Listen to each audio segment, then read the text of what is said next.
and we're ready to do some color editing.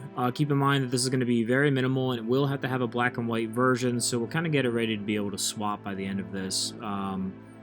Yours is going to be, everybody's going to be a little bit different, I should say this, so watch this rather than follow along and then apply it to yours. Alright, if you look at my layers right here, I have outline. What I'm going to do is lock it, but still show it. I want to duplicate the entire layer. To do that, while you have the layer selected, click and drag it down onto the new layer icon and then let go. You'll see that it makes an outline copy. In fact, just leave it like that for now. Well, or actually call it color, C-O-L-O-R. Even if it's black and white, it's still going to be colored. And we're going to unlock this one. This is the one that we're going to be editing for the rest of the lesson, so go ahead and have this selected. I'm going to take the selection tool up here in the top left, and I want to grab everything from this layer.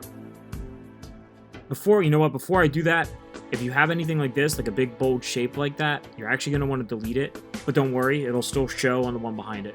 So if you have a filled crest, a filled circle object, something like this, that's like a blanket statement, select it like so, and hit delete.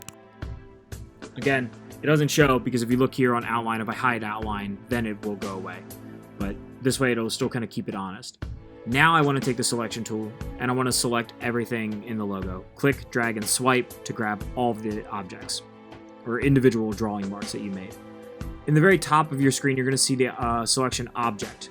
Choose that, go really far down to where you see live paint, and then hit make.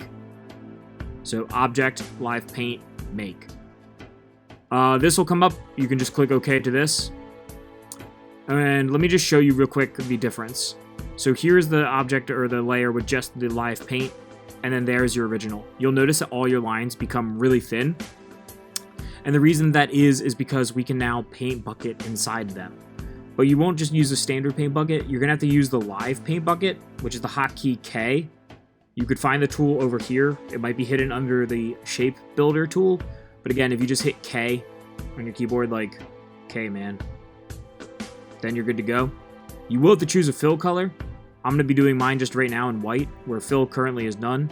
So I'm going to pick color, then I'm going to double tap it, and I want the color white, and then hit OK. Remember, if you use white and black, you have to use absolute white and black. If you're going to use yellow or orange, the shades are up to you, but again, one shade of yellow, one shade of orange max. All right, now you see if I hover over certain areas of my logo, it gives me this little red color. That means I can actually paint inside. Let's take a few zoom ins here. I'm going to click in here, and here, and here, and maybe a few others. Maybe I'll do the teeth. These are also teeth. And the eye. Nice, that allowed it. And the nose.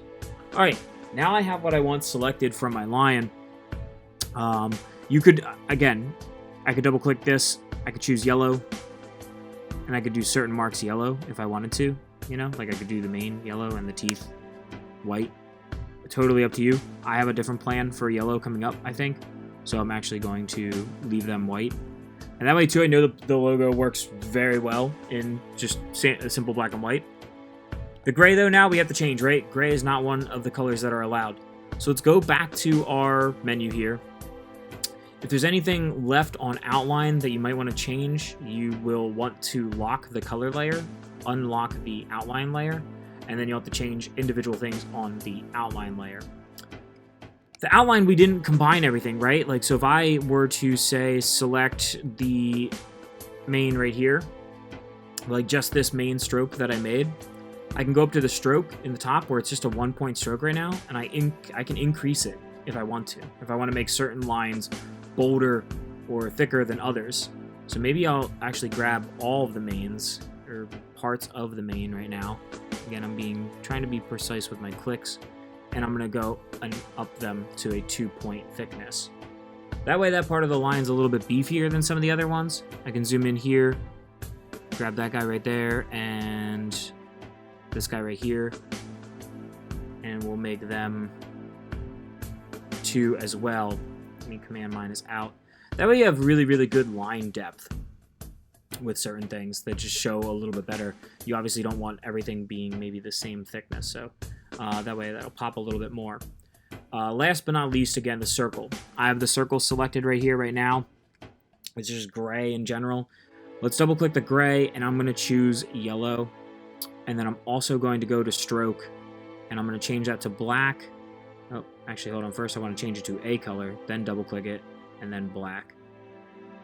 The stroke being as thin as it is, let's go to a 0.7. That way it's a little bit bigger than everything else. I think outsides of logos should be bigger. Let me zoom out. I'm really happy with that. That's a nice simple lion logo. And again, black and white version. Ready? I take this yellow circle on the lion and double click the yellow. I change it to white. I click off, and boom, now I have a black and white logo that works just as well as anything else. So the standard, though, I'm going to leave it yellow. I like the little splash of color. And then I'm going to hit OK. There we go. Again, checking layers, color, outline, flare, illustration, stock photo. Let me lock that. File, save, and we'll go over how to submit in the final video. Good job, guys.